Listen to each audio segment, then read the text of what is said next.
Hello साथीहरू, आज हामी चाहिँ यस्तो बोरिङ भएर चाहिँ हामी तीनजना मिलेर बाहिरतिर जाँदैछौँ। अनि हाम्रो चाहिँ यहाँ हुनुहुन्छ कपिल बस्तीबाट पुरन सर, अनि हाम्रो नवलपरासीबाट हुनुहुन्छ हाम्रो कमल सर, म चाहिँ रूपन्देहीबाट देवदाबाट चाहिँ सुरज माने। आज हामी चाहिँ एउटा नयाँ पट्री बनाएको ठाउँमा चाहिँ हामी चाहिँ साथीहरूलाई के देखाउँ भनेर आएको। अनि एउटा चाहिँ त्यहाँ ट्र्याक्टर देख्यौँ क्या।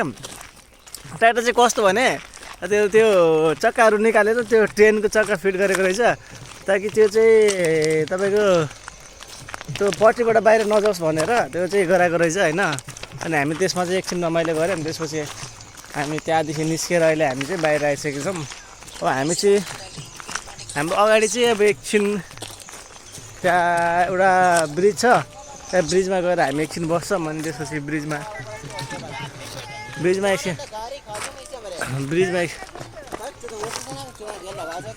एकछिन रमाइलो छौँ। अनि हाम्रो साथीहरू पनि भेटेछन्। अनि तिनीहरूले चाहिँ आफ्नो भाषामा कुरा गरिरहेको छन् कि यिनीहरू यसो हेर्दा चाहिँ एउटा दुइटा चाहिँ हेर्दा चाहिँ झकास लाग्यो होइन। अनि यहाँको टेम्परेचर चाहिँ दिउँसोतिर 24 डिग्री जति थियो, अहिले घटेर 17-18 डिग्री जति घट्यो होला। अनि नेपालतिर चाहिँ कस्तो टेम्परेचर थाहा छैन, अनि कमेन्टमा भनिदिनु होला। अनि म चाहिँ अहिले यो नेपालापुर हो है, यो चाहिँ नेपालापुर हाम्रो यो युपीमा पर्छ, लखनऊको छेउमा पर्छ। अनि अहिले हामी त्यतिकै घुम्न हिँडिरहेको छौँ कि त्यो पट्रीमा त्यतिकै टल्दै यसो के कस्तो हुँदो रहेछ घुम्न जाऊँ भनेर चाहिँ घुम्दै हिँडेको। अनि हाम्रो दिदीबहिनीहरू पनि भेटिनु पर्छ। तर यहाँ हाम्रो नेपालमा जस्तो नहुने कि फेरि यहाँ चाहिँ हामीलाई धेरै हेन्सी देख्छन्, अनि हामीले तिनीहरूलाई मनै नपराउने। अनि त्यसपछि तिनीहरूले हामीलाई वास्ती गर्दैनन्, अनि हामीले पनि वास्ती गरेन। अनि हामीले चाहिँ आज चाहिँ उता अगाडि चाहिँ एउटा पोखरी छ, त्यो पोखरीमा चाहिँ हामीले सिङ्गडा थाहा छ हजुरहरूलाई? त्यो मुङफली बेच्न लिएर आउँछ नि, मुङफली बेच्न ल्याउनेहरूको त्यो सँगै सिङ्गडा पनि लिएर आउँछ क्या त्यो सिङ्गडा। अनि त्यो पाइन्छ कि भनेर हामी जान्दाको नि हामी कमल सर हुनुहुन्छ। कमल सर फेरि पट्टीमा हिँड्न झ्याउलाएर उहाँ चाहिँ उताबाट हिँडिराख्नु भएको छ। त्यसपछि हामी तपाईँलाई त्यो ब्रिज देखाउँछु भने मैले। अनि हामीले कसले अनि हामीले एउटा आन्टीलाई भेटेछौँ। अनि उहाँ आन्टीले फेरि बिन्दास एउटा आफ्नो नातिलाई लिएर बिडी तान्दै आफ्नो तारमा के दिनुभयो होइन। अनि उहाँले आफ्नो नाति यस्तो हेर्नु कस्तो स्लो मोसनमा बिडीमा हिँड्नु हो कि पुरा दिएर के। एउटा बहिनी पनि उतादेखि मुस्कुराउँदै आइसिन्। अनि हामीले चाहिँ नेपालापुरमा चाहिँ अहिले नेपालापुरमा हिँडिरहेको छ। अनि हामीले चाहिँ यहाँ 5-7-8 जना बहिनीहरूको ग्रुप देखिरहेछौँ। अनि बहिनीहरूको ग्रुप देखिरहेछौँ, त्यहाँ बहिनीहरूले चाहिँ कस्तो रियाक्सन दिन्छन् अहिले हेरौँ है एकछिन चाहिँ। तिनीहरू चाहिँ हामीसित खासै बोल्न चाहन्नन् र हाम्रो भाषा पनि खासै बुझ्दैनन् तिनीहरूलाई हामीले जिस्काउने मकसद त होइन, तर चाहिँ तिनीहरूले चाहिँ हामीलाई जिस्कायो भन्लान् के भन्लान् होइन।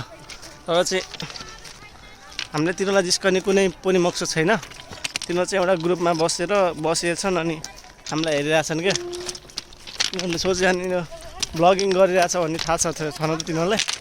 तिनीहरू लाइनमा बसेर त्यो हेरिरहेछन्। त्यो चाहिँ यतापट्टिको चाहिँ एउटा त्यो अग्ली केटी चाहिँ मलाई यस्तो मनपर्छ क्या, किनभने म चाहिँ डेली बिहान मर्निङ वाक जाँदाखेरि त्यो केटीलाई देखिरहेको हुन्छु कि घरमा त्यस्तो एकदम संस्कारी छ क्या त्यो केटी। त्यो चाहिँ बिहान उठेर सरसफाइ गर्छ, अनि झाडु बढारेर अनि ठ्याक्क मलाई कुरेर बसिरहेको हुन्छु कि। अनि ठ्याक्क म पनि यस्तो गरेर एक लुक दिन्छु। अनि बोल्न चाहिँ चाहन्छु, तर मैले चाहिँ बोल्न चाहिँ इग्नोर गर्दैछु, किनभने यो हाम्रो आउट एरिया हो नि त। अनि आउट एरियामा फेरि खासै केटीहरूलाई उ गर्नुहुन्न। फेरि घर बुढी छ है, मेरो घर बुढीले मारे छोराछोरी छ होइन। अनि बाहिर घर छोराछोरी बुढी भएको मान्छेले चाहिँ बाहिरतिर आँखा लाउनु हुन भन्छ। त्यही भएर आज चाहिँ म नेपालापुर एउटा सानो ब्रिज छ। अनि तपाईँलाई मैले ट्रेन पनि देखाउँछु। अहिले ट्रेनको आवाज आइरहेछ, त्यो ट्रेन आयो भने म तपाईँलाई देखाउँछु है।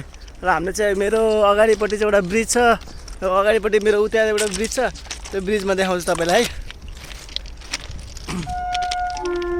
ट्रेन पनि आइसकेको छ साथीहरू, ट्रेन पनि आइसकेको छ। तपाईँलाई मैले ट्रेनको दृश्य देखाउँछु आज। अनि हाम्रो कमल सर हुनुहुन्छ एकजना, अनि अर्को पुनः सर हुनुहुन्छ। उहाँ चाहिँ टक्क हिँड्नु भएको छ क्या। अनि हाम्रो कमल सर फेरि अर्कोपट्टिमा भाग्नु भयो क्या त्यहाँ। अनि त्यसपछि हामीले यस्तो राम्रो सेम नेपालमा जस्तै टक्क छ क्या एकदमै।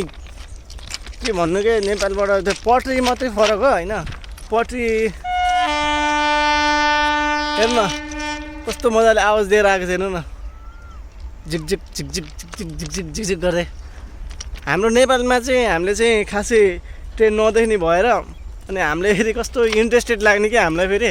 अनि मलाई म त इन्ट्रेस्ट लाग्यो नि हुनसक्छ न, हजुरहरूलाई इन्ट्रेस्ट नलाग्यो नि हुनसक्छ, तर चाहिँ मलाई चाहिँ यस्तो मन पर्छ कि यो यसको झिकझिक झिकझिक आवाज। इरिटेट त हुन्छ होइन, केही क्षणको लागि इरिटेट त हुन्छ, तर यसको हिँडाइ अनि यसको हेर्नु न कस्तो मजाले टिकझिक ढिकझिक ढिकझिक गर्दै आउँछ हेर्नु है। हेर्नु यस्तो चाहिँ अगाडि कोही छ कि के गरेछ कि भनेर हेर्नु है साथीहरू। उहाँ पर चाहिँ ब्रिजको उतापट्टि चाहिँ मान्छेहरू बसेछन् के, देख्नुभयो?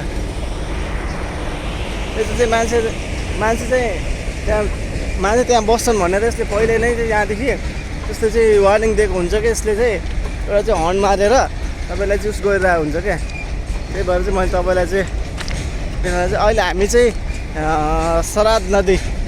सराय नदी भन्ने ठाउँमा आइसकेको छौँ होइन।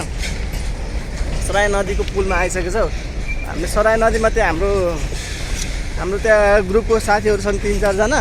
त्यो साथीहरूलाई चाहिँ अब हामीले भेट्छौँ क्या। तिनीहरूले इन्डियाको नै हो। हामी सराय नदी पुल सङ्ख्या 65मा आएको छौँ। हाम्रो साथीहरू पनि भेटिसकेको छन् है। यिनीहरू हाम्रो साथी हो, हाम्रो रुममेट हो यिनीहरू अघि नै आएर चाहिँ यिनीहरू यहाँ बसिसकेको छन् क्या। अनि हामीले चाहिँ अहिले यिनीहरू फेरि हामी आयो भने फेरि यिनीहरू हिँडिसकेको छन्। अहिले हामीले एकछिनमा तपाईँहरूलाई चाहिँ हामी चाहिँ एकछिन पुलमा बसेर अनि फेरि तपाईँहरूलाई फेरि एकछिनपछि पुलको दृश्य देखाउँछौँ। अहिले चाहिँ हामी चाहिँ सराय नदीमा छौँ होइन। अहिले एकछिनमा तपाईँहरूले चाहिँ यो पुलको दृश्य देख्नुहुन्छ कि एकछिनमा तपाईँलाई मैले एकछिनमा देखाउँछु। नदी एकदम ठुलो छ क्या, पुल एकदम ठुलो छ क्या। पुल एकदम ठुलो छ होइन। पट्टिमा टाक टाक टाक टाक टाक भनेको देख्नुहुन्छ। मलाई एकजनाले बोलाउनु भएको छ होइन यहाँको, सायद उहाँले चाहिँ केही कुरा सोध्नलाई होला।